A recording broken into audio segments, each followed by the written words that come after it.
Etong bar ko, over sa choco. Sa akin, over sa choco ang cake. Pati feeling. Pudgy din ba na bar mo? Pudgy bar. Over sa choco. Over sa sarap. Pudgy ko yan! Ang susunod na programa ay rated PG. Ito ay nangangailangan ng patnubay at gabay ng magulang para sa mga batang manonood. Mga patalim at ilan pang kontrabando na recover sa 50 estudyante sa Iloilo. Presyo ng gasolina tumaas ng 2 piso kada litro. Mga tsoper at mamamayan hiling ng agarang solusyon. Angela Valdez Ramos National High School Intramurals 2025 ginaganap ngayong buwan ng Setyembre. From world tour success to headlining the first Filipino Music Awards 2025.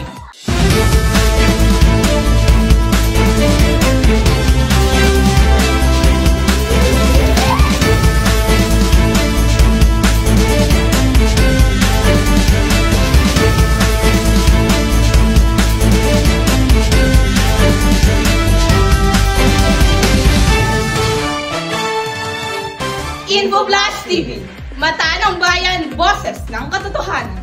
Mula sa bulwagang pambalita, impilan at sandigan ng bayan, ito ang InfoFlash TV. Mga kaganapang nakalap sa loob ng bansa. Mga isyong tinututukan.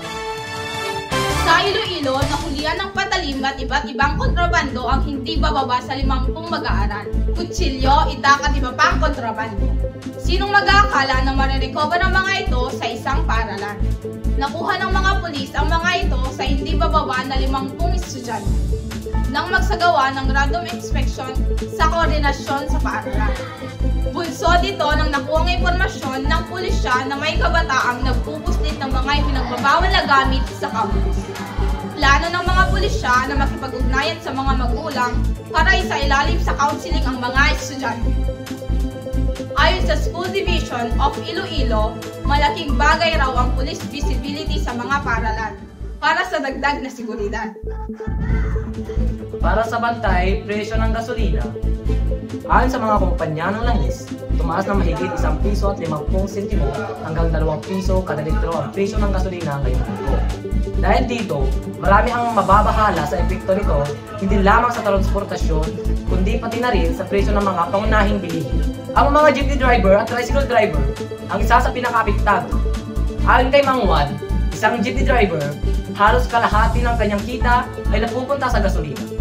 Kaya't hirap na silang magtaguyod ng kanilang pamilya. Hindi lamang mga chauffeur ang naapektuhan. Ang pagtaas ng presyo ng langis ay may domino effect din sa mga iba't ibang sektor. Tumataas din ang presyo ng pamasahe, pagkain at iba pang bilihin. Habang patuloy na tumataas ang presyo ng gasolina, nananawagan ng mga mamamayan at transport groups sa pamahalaan ng magbigay ng agarang solusyon tulad ng fuel subsidy at mas mahigpit na regulasyon. Ating namang alamin ang weather update mula kay Eliza Maypanya. Eliza?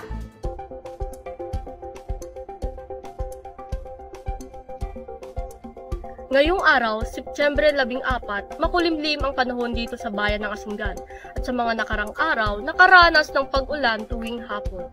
Sa darating na Lunes hanggang Martes, Setyembre 15 hanggang 16, inaasahan ang kalat-kalat na pag-ulan na may kasamang pagkidlat at pagkulog sa kanlurang bahagi ng Southern Luzon, kabilang na ang Metro Manila.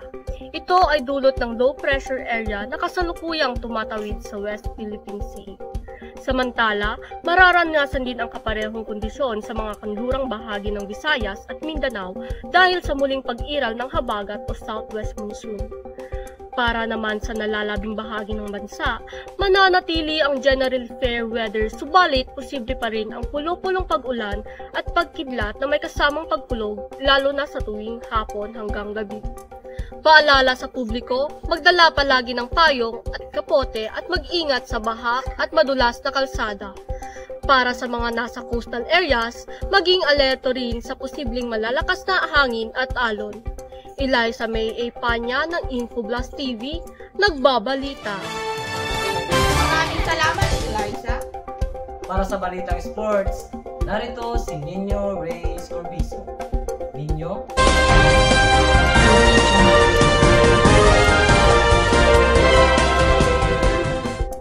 Narito tayo ngayon sa pinakahihintay na kaganapan ng mga atleta at mag-aaral ngayong taon, ang Intramurals 2025. Dito lamang sa paaralan ng Angela Valdez Ramos National High School, Asingan, Pangasinan.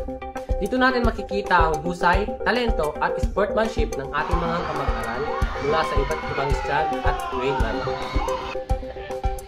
Kanina lamang nagsimula na ang laro, kabilang dyan ang volleyball, basketball, badminton, chess, larong lahi at marami pang iba. Ramdam na ramdam ang sport spirit at pagkakaisa ng bawat isa.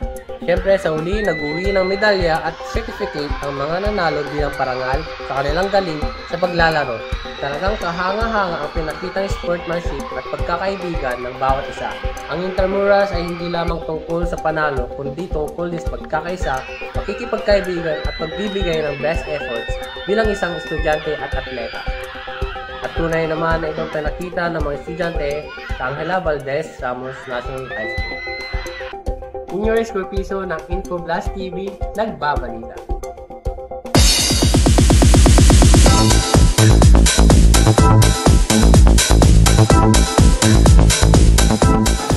Headlining the first Filipino Music Awards 2025. Matapos ang matagumpay na simula ng wakas world tour na nag-sold out sa iba't ibang kontinente, harapin ng P-pop Kings na SB19 ang malaking hamon, ang pagiging upa ng makasaysayan ng unang Filipino Music Awards.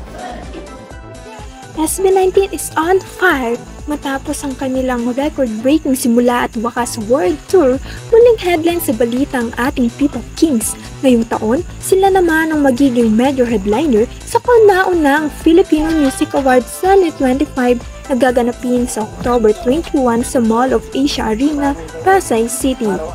Ang FMA ay inorganisa ng Billboard Philippines bilang pagkilala sa mga OPM artists na patuloy na kumakatawan sa talento ng Pilipino sa buong mundo.